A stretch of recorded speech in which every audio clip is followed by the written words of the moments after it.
Assalamualaikum warahmatullahi wabarakatuh. Perkenalkan, nama saya Farah Fauzana dengan NIM 2248201065. Di sini saya akan menjelaskan tentang ekstraksi minyak atsiri dari teknologi bahan alam.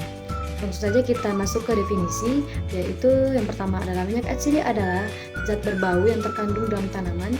Minyak ini disebut juga minyak menguap, minyak eteris, minyak esensial karena pada suhu kamar mudah menguap. Istilah esensial dipakai karena minyak atsiri mewakili bau dari tanaman asalnya.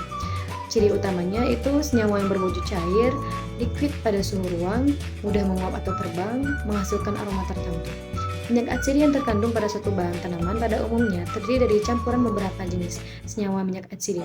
Beberapa di antaranya sangat termolabil atau tidak stabil pada pelakuan suhu tinggi. Kemudian ada metodenya, yaitu yang pertama ada destilasi. Destilasi air uap, dan destilasi uap. Yang kedua ada press, yang ketiga ada pelarut, yang keempat ada pelarut organik, yang kelima ada enfloresasi, yang keenam ada maserasi lemak panas. Yang pertama tadi ada destilasi, tahapnya itu persiapan, pemanasan, pemeriksaan. Kelemahannya itu senyawa rusak karena menggunakan panas.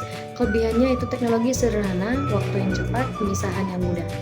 Kemudian yang kedua ada press, tahapannya itu persiapan, pengepresan, dan pemisahan. Kelemahannya itu waktu lebih lama, pemisahan lebih sulit. Dan kelebihannya yaitu teknologi sederhana, senyawa tidak rusak karena panas. Kemudian ada pelarut organik, tahapan, persiapan, ekstraksi, dan pemisahan.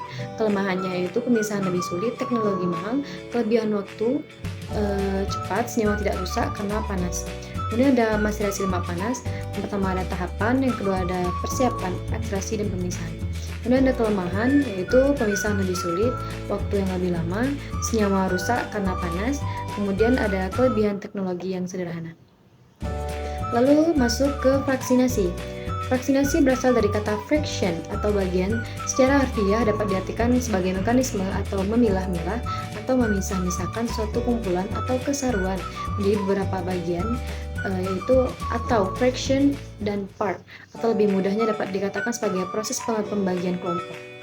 Mendapatkan fraksi atau bagian tertentu dari suatu ekstrak yang merupakan fraksi aktif melakukan isolasi atau pemisahan statusnya metabolis sekunder tunggal. Yang pertama tadi ada ekstraksi cair-cair, kromatografi, yang terdiri dari kromatografi kertas atau KK, kromatografi lapis tipis atau KLT, kromatografi kolom, dan vacuum liquid kromatografi, lalu size elevation kromatografi, lalu solid phase extraction. Fraksi cair-cair. Ringkasan polaritas, ketidakcampuran antara dua komponen pelarut yang digunakan. Yang ketiga dapat diprediksi senyawa terlarut, yaitu terdiri dari nonpolar, lemak atau lilin, terpen, dan steroid. Semipolar yang terdiri dari kumarin, fenolik, tak terglikosida atau flavonoid, dan alkaloid. Lalu ada polar, flavonoid glikosida, alkaloid tak kuartener. Ini ada kromatografi lapis tipis. Persiapan kerjanya memisahkan sampel berdasarkan perbedaan kepolaran antara sampel dengan pelarut yang digunakan dengan menggunakan lapis tipis pada lempeng kaca, logam, dan lain-lain. Fase diam yaitu terdiri dari zat padat atau silika dan alumina. Kemudian ada fase gerak yang terdiri dari cairan.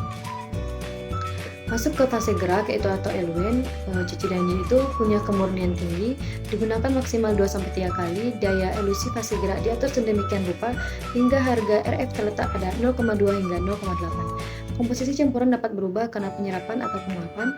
Campuran pelarut mungkin bereaksi satu sama lain. Kemudian ada fase diam atau absorben. Fase diam berupa serbuk halus yang berfungsi sebagai permukaan penyerapan. Fase diam yang sering dipakai itu silika gel, aluminal, tanah diamotai, dan selulosa. Ukuran partikel 0,1 hingga 4,0 nm. Semakin halus partikel absorben maka perambatan semakin lama. Kemudian kita masuk ke kemurnian. Metode untuk mendapatkan komponen bagan alam murni bebas dari komponen kimia lain yang tidak dibutuhkan. Prinsipnya itu pemisahan antara dua zat atau lebih yang saling bercampur, tujuan untuk mendapatkan suatu zat murni dari satu campuran atau larutan yang telah tercemar oleh zat lain. Tingkat kemurniannya itu 95 hingga 100%. Pemisahan berdasarkan peristiwa fisika atau kimia, yaitu pemisahan secara fisika mengubah zat selama pemisahan secara kimia. Satu komponen atau lebih direaksikan dengan zat lain sehingga dapat dipisahkan. Cara atau teknik pemisahan campuran bergantung pada jenis, wujud, dan sifat komponen yang tergantung di dalamnya. Jika komponen berwujud padat dan cair, misal pasir dan air, dapat dipisahkan dengan saringan. Lalu kita masuk ke definisi. Proses pemurnian kembali senyawa organik dengan cara mengkristalkan kembali senyawa padat yang telah dilarutkan pelarut. Senyawa organik mengkristal dari larutan, molekul dari senyawa lain yang ada larutan akan dikeluarkan dari badan kristal sehingga dapat senyawa murni. Prinsip kerjanya itu senyawa dilarutkan dengan pelarut yang dapat melarutkan pada suhu tertentu.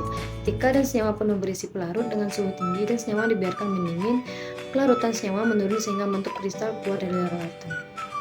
Baik, sekian materi yang dapat saya sampaikan. Kurang dan lebihnya saya mohon maaf. Wassalamualaikum warahmatullahi wabarakatuh.